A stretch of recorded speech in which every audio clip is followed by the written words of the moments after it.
आज बहुत ही स्वादिष्ट रेसिपी लेकर आई हूँ और आप लोगों की डिमांड पे लेके आई हूँ। तो आप सभी का बहुत बहुत स्वागत करती हूँ। तो चलिए स्टार्ट करते हैं। यहाँ 3 कप मैदा ली है, half tea spoon baking powder, उसका भी हाफ मीठा सोडा लिया है, 1 चम्मच चीनी, स्वाद अनुसार नमक और इसे अच्छे से मिक्स कर लेते हैं। और मिक्स करने के बाद आधी कटोरी मैंने यहाँ दही ली है, इसमें थोड़ा सा पानी मिला के इसे फेंट लिया है। यदि गाढ़ा दही है तो आधी कटोरी लीजिएगा, यदि पतला है तो 1 कटोरी भी आप ले सकते हैं। 1 बड़ा चम्मच यहाँ मैंने ऑयल लिया है और इसे अच्छे से मिक्स कर लेते हैं। जब ये सारी चीजें अच्छे से मिक्स हो जाएं तो इसमें एक्स्ट्रा पानी डाल के हम बढ़िया सा डो लगा लेते हैं। बहुत ज्यादा ना तो हार्ड लगाना है, जैसे भटूरों का आटा होता है, नान का आटा होता है, ठीक उसी तरीके से इसे हमें सेट करना है। और हाथों पे हल्का सा चाहो तो ऑयल लगा के इसे मथ लीजिएगा और इसे हमें कम से कम 1 से 2 घंटे के लिए रेस्ट के लिए छोड़ना है। यदि सर्दियां हैं तो किसी गर्म कपड़े में रख सकते हैं, लेकिन मैं केवल 1 से 1.5 घंटे इसे रेस्ट के लिए छोड़ूंगी। और यहाँ लेनी है प्याज। आपको लग रहा होगा कि आज मैं प्याज की रेसिपी लेके आई हूँ, इसी चक्कर में ये बन नहीं पा रही थी क्योंकि मेरे घर बिना प्याज का खाना अधिकतर बनता है। लेकिन बहुत टाइम से इस रेसिपी की डिमांड थी तो इसलिए मैंने आज इस रेसिपी को आप लोगों से शेयर किया है। तो यहाँ कम से कम 4 से 5 हमें प्याज लेनी है। सभी प्याज को अच्छे से छील लिया है। छीलने के बाद धो के रफली काट लेते हैं।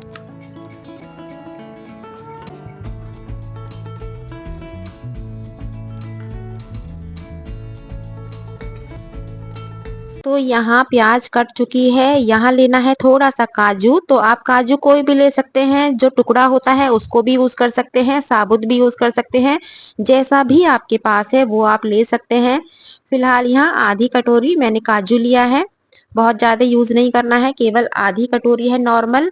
का लिंक मैं डिस्क्रिप्शन में दे दूंगी। बहुत ही स्वादिष्ट है और एकदम कुरकुरा निकलता है।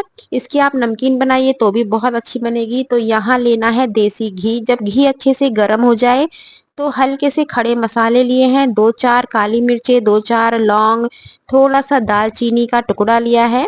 छोटी इलायची हमें यहाँ ज्यादा मात्रा में लेनी है, 3 से 4 छोटी इलायची लीजिएगा। और यहाँ प्याज काजू सभी को हल्का सा भून लेते हैं।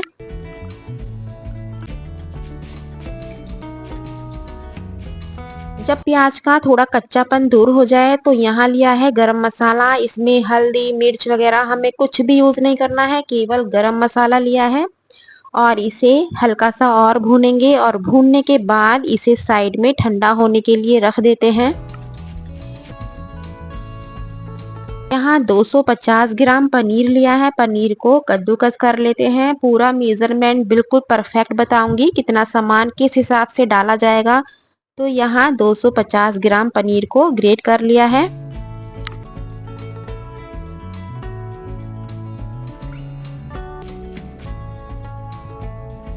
यहाँ 3 मीडियम साइज के आलू उबले हुए लिए हैं, तो इन्हें भी कद्दूकस कर लेते हैं। यहाँ 1/4 चम्मच ली है काली मिर्च पाउडर, स्वाद अनुसार नमक। नमक बहुत ज्यादा यूज नहीं करना है।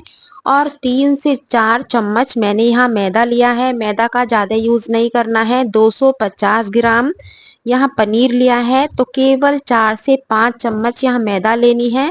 नॉर्मल जिससे हम दाल चावल वगैरह खाते हैं वही चम्मच मैंने यूज की है। तो उसी से मेजरमेंट करके इसमें मैदा डालिएगा और इसे हथेलियों से रगड़ते हुए बढ़िया सा एक डो तैयार कर लेना है।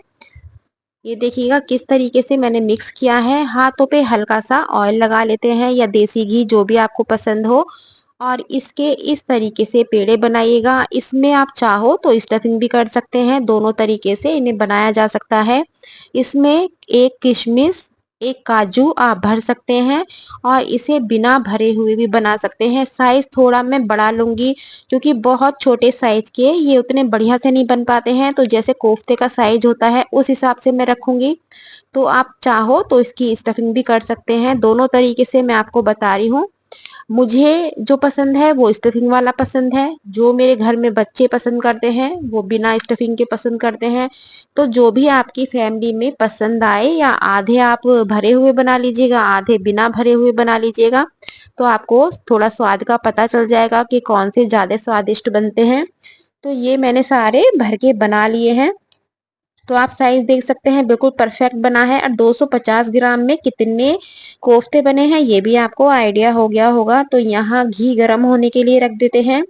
इसे आप रिफाइंड में भी बना सकते हैं और देसी घी में भी बना के तैयार कर सकते हैं, जो भी आपको पसंद है। तो यहाँ फिलहाल घी गर्म हो गया है और यहाँ बिल्कुल लो टू मीडियम फ्लेम पे इन्हें फ्राई करना है। जैसे हम गुलाब जामुन फ्राई करते हैं ठीक उसी तरीके से इन्हें हमें फ्राई करना है।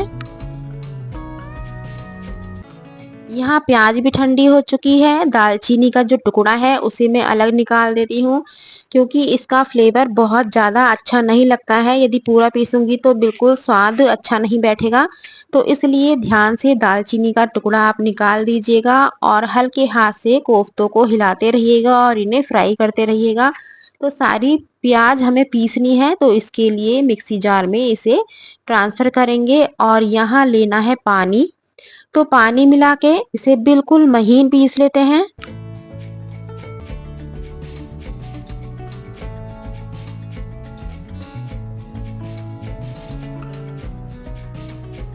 आप देख सकते हैं बहुत आराम आराम से मैं इन्हें फ्राई कर रही हूँ। एकदम बहुत जल्दबाजी में नहीं करना है।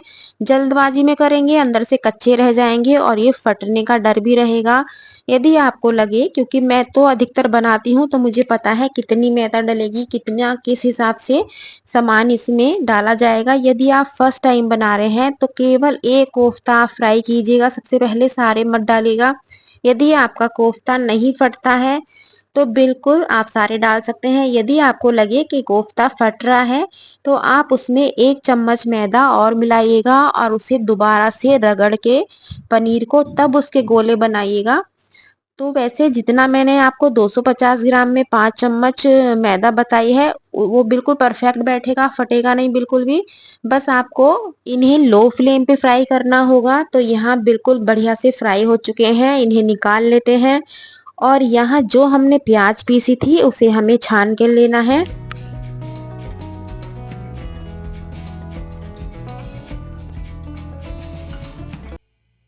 इस प्याज को थोड़ा मोटी छलनी में छानिएगा, बहुत बारीक छलनी में इसे नहीं छानना है, क्योंकि बारीक छलनी में छानोगे तो बहुत ज़्यादा वेस्ट हो जाएगा और बिल्कुल पानी सा अलग होगा। यदि मोटी छलनी में छानोगे तो बढ़िया सी ग्रेवी तैयार होगी।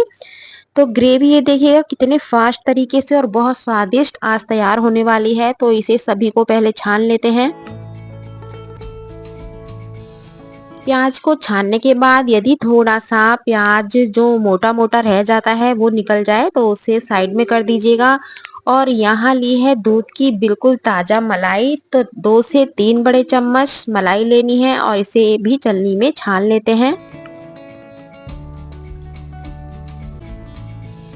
मलाई को छानने के लिए हाथ का आप यूज कर सकते हैं, क्योंकि हाथ से बहुत बढ़िया से छन जाती है, स्पून से उतना प्रॉपर नहीं छनेगी। तो इसलिए मैंने हाथों का यहाँ यूज किया है। इसमें डालना है स्वाद अनुसार नमक, 1 चम्मच ली है चीनी और इसे मिक्स कर लेते हैं। ग्रेवी कितनी गाढ़ी या पतली रखनी है उसके अकॉर्डिंग आप यहाँ दूध ऐड कर लीजिएगा।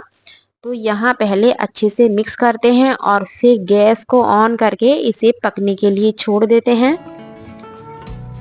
जब इसमें अच्छे से उबाल आ जाए तो जो हमने कोफ्ते फ्राई किए हैं उन्हें यहाँ ऐड कर लेते हैं। बढ़िया से इसमें उबाल आ जाना चाहिए। आपको लगता है कि ग्रेवी गाढ़ी है तो यहाँ दूध डाल सकते हैं आप। तो यहाँ बढ़िया से पक चुका है। इसमें हल्दी टमाटर कुछ भी हमें ऐड नहीं करना है, केवल काली मिर्च गरम मसाले का हमने यूज किया है। तो मुझे ग्रेवी थोड़ी गाढ़ी लग रही है, इसलिए थोड़ा सा मैं दूध मिला लेती हूँ। आप दूध पानी कुछ भी मिला सकते हैं, ऐसा नहीं है कि दूध ही मिलाना है, पानी भी मिला सकते हैं। क्योंकि जिस टाइम कोफ्ते फूलेंगे तो ये बिल्कुल सूखी सूखी हो जाएगी, इसलिए पहले ग्रेवी को बिल्कुल परफेक्ट बना लीजिएगा। जब ग्रेवी बढ़िया से सेट हो जाए तब इन कोफ्तों को हमें इसमें एक एक करके छोड़ देना है।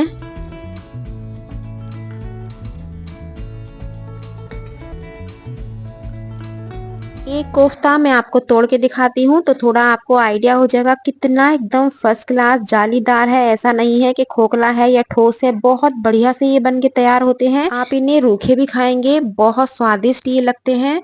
तो यहाँ इसके ऊपर हम ग्रेवी को कवर कर लेते हैं। इन कोफ्तों को ग्रेवी में डालने के बाद हमें बिल्कुल भी नहीं पकाना है, केवल इन्हें डिप करना है। जब सारे कोफ्ते ग्रेवी में डिप हो जाएं तो उसके बाद हमें लेना है काली मिर्च का पाउडर।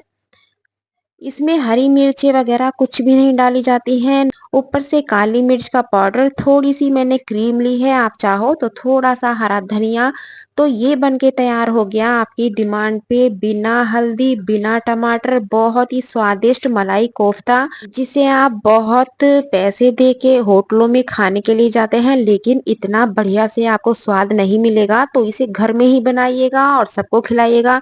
तो इसे कवर करके अभी हम साइड में छोड़ते हैं और यहाँ लेना है खीरा।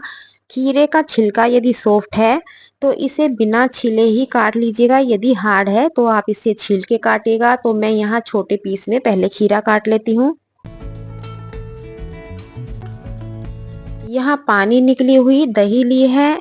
दही इसका गाढ़ा होना चाहिए, तो दही को पहले छलनी में करके रख दीजिएगा, इसका सारा पानी निकल जाए। तब इसे खीरे को हमें यहाँ ऐड करना है। बारीक कटा हुआ हरा धनिया, स्वाद अनुसार नमक और काला नमक दोनों ही मैंने यहाँ यूज किए हैं। काली मिर्च पाउडर, इसमें तड़का वगैरह हमें कुछ नहीं लगाना है।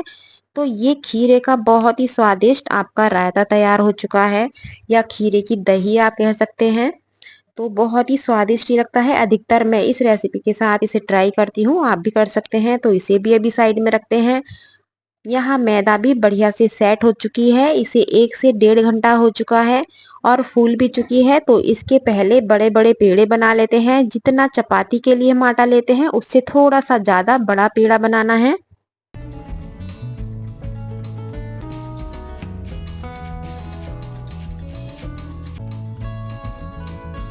तो यहाँ पहले 5 मिनट पहले इन पेड़ों को बनाना है। ऐसा नहीं है कि हैंड टू हैंड पेड़ा बनाएंगे और हम नान बनाएंगे तो वो उतने बढ़िया से नहीं बन पाते हैं। तो केवल 3 से 4 मिनट पहले इन पेड़ों को सेट कर दीजिएगा, उसके बाद बेलिएगा तो बढ़िया से बनते हैं।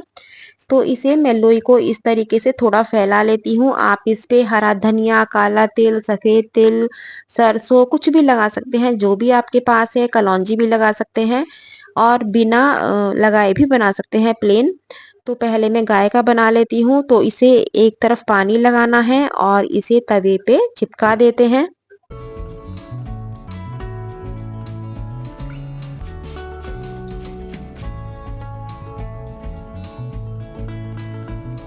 यहाँ थोड़ा सा काला तिल, हरा धनिया लिया है। जब धनिया लगाएं तो उसे अपोजिट साइड करके इस तरीके से बेलन लगाएंगे तो तिल और धनिया अच्छे से उसमें मैदा में फिक्स हो जाता है, झड़ता नहीं है। तो इसलिए इस चीज का आप ध्यान रखिएगा। तो यहाँ गाय का नान मेरा सिकने वाला है।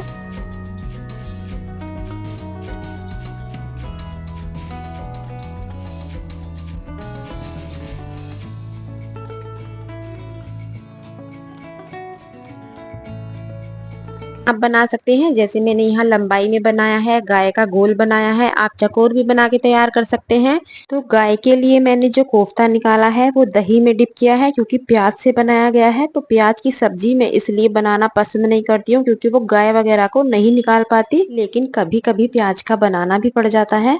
बस आपकी मैदा बिल्कुल परफेक्ट होनी चाहिए, उसे आप कोई भी शेप दे के तैयार कर सकते हैं। तो चलिए आगे बढ़ते हैं। और आपको करना क्या है, जल्दी जल्दी से प्लेटिंग करने से पहले आपको एक प्यारा सा कमेंट्स करना है कि आप कहाँ से मेरा वीडियो देख रहे हैं। मैं उम्मीद करती हूँ कि आपने जिस रेसिपी की डिमांड की थी वो यही रेसिपी है, क्योंकि बिना हल्दी बिना टमाटर तो इसी तरीके से मलाई कोफ्ता बनाया जाता है। मलाई कोफ्ता और भी बहुत तरीके से बनाया जाता है, लेकिन आप लोगों की डिमांड थी कि बिना टमाटर बिना हल्दी जो व्हाइट वाला मलाई कोफ्ता बनता है उसकी रेसिपी मैं शेयर करूं। तो मैं उम्मीद करती हूँ आपको पसंद आई होगी। तो जल्दी जल्दी से लाइक शेयर कर दीजिएगा और फिर करते हैं बहुत ही फर्स्ट क्लास प्लेटिंग। और चैनल पे पहली बार आए हैं तो सब्सक्राइब भी कर लीजिएगा, क्योंकि इस तरह की बहुत ही स्वादिष्ट और कम सामान में बहुत ही गजब की रेसिपी मैं लेकर आती रहती हूँ। तो आप देख सकते हैं नान भी बिल्कुल फर्स्ट क्लास हमारा सिक चुका है। इसकी बैक साइड दिखाती हूँ, ये देखिएगा, ना तो कच्चा है और ना ही बहुत ज्यादा सिका हुआ है, बिल्कुल परफेक्ट बना हुआ है। तो इसलिए मैं कहती हूँ घर में ही बनाएं, होटल ना जाएं, क्योंकि घर में होटल से भी ज्यादा स्वादिष्ट खाना हम बना सकते हैं। बस थोड़ा सा मेजरमेंट का ध्यान रखिएगा और मन से बनाइएगा तो आपका सारा खाना बहुत ही फर्स्ट क्लास बनेगा। तो यहाँ लिया है मक्खन। मक्खन आप कोई भी यूज कर सकते हैं, अमूल का मक्खन यूज कर सकते हैं या घर में ही निकाल के जो मलाई से निकाला जाता है उसे आप यूज कर सकते हैं। बहुत ही फर्स्ट क्लास बना हुआ है। तो चलिए प्लेटिंग कर लेते हैं। आप देख सकते हैं बिल्कुल फर्स्ट क्लास। आगे पीछे से मैं आपको दिखा देती हूँ, एकदम गजब का ये नान बन के तैयार होता है। शेप अपने अकॉर्डिंग आप इसको सेट कर सकते हैं, गोल चाहिए, चौकोर चाहिए या लंबाई में चाहिए। तो चलिए प्लेटिंग कर लेते हैं। तो यहाँ मलाई कोफ्ते को 10 से 12 मिनट हो चुके हैं। आप देख सकते हैं बिल्कुल एकदम ग्रेवी कोफ्तों के ऊपर लिपट चुकी है और ग्रेवी आप देख सकते हैं बहुत ज़्यादा ना पतली है ना गाढ़ी है। बिल्कुल इस तरह की ग्रेवी आप रखिएगा, बहुत ज़्यादा ना तो पतली रखनी है और बहुत ज़्यादा गाढ़ी भी नहीं रखनी है। बहुत ही स्वादिष्ट ये बन के तैयार होता है, तो ये आप ज़रूर ट्राई कीजिएगा। तो यहाँ आ चुके हैं गर्मा गर्म नान। इसके साथ जो मैंने खीरे का रायता बनाया है, दही खीरा, तो इसे भी आप ट्राई कर सकते हैं। इसकी जगह आप चाहो तो अनानास का भी रायता बहुत स्वादिष्ट लगता है। तो फिलहाल जैसे मैंने खीरे का बनाया है तो आप अनानास डाल लीजिएगा और हल्का सा उसमें मीठा डाल के तब उसको तैयार कर सकते हैं। आप देख सकते हैं कोफ्ता अभी मैं आपको काट के दिखाऊंगी तो आपको आइडिया होगा कितना एकदम रसीला है। ऐसा नहीं है कि इसमें पानी पानी भरा हुआ है, बिल्कुल एकदम ग्रेवी फर्स्ट क्लास बनी हुई है और अंदर से बहुत स्पॉन्जी एकदम जो हमने ग्रेवी बनाई है बहुत अच्छे से कवर हो जाती है। तो इसे जरूर ट्राई कीजिएगा, बहुत ही स्वादिष्ट लगता है।